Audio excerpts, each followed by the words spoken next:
Corinne mentioned early voting a minute ago, and I sensed a difference in this cycle on the part of the Republican Party, whereas we see in other places in the country where it's discouraged. Now, every time I covered Glenn Youngkin in this cycle, I mean, he, time and time again at these rallies, he was encouraging people to go ahead and cast their vote in the moment.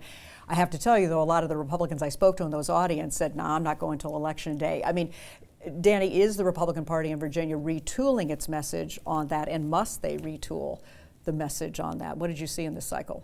Yeah, absolutely, and we saw it last year in the governor's race. The governor feels very strongly about early voting, invested a lot of both resources, staff, and message discipline last year into early voting. It's something that's very important to him, even today, as you saw with these get out the vote rallies across the state. I think there is a lot of information flow problems when you have voters that are so resistant for a variety of reasons to do that. And I think there needs to be continuing campaigns, need a Republican campaign specifically. The Democrats have been better at this than we have, of understanding that it's a 45-day election season, getting their people to vote by mail, getting their people to vote early, bank those votes ahead of time.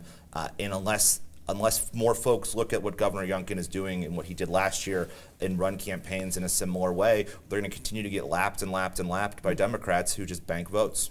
And Democrats have been on board all along. Yeah, and I want to give credit where credit is due, in particular to our local committee. Prince William County Local Committee really has just a very strong infrastructure on how to get our voters to early vote, and making sure that it's done. So I wanted to take a moment to acknowledge that when we have strong local committees, these are some things that they really could help with, and it takes a little bit pressure off of the campaigns committee.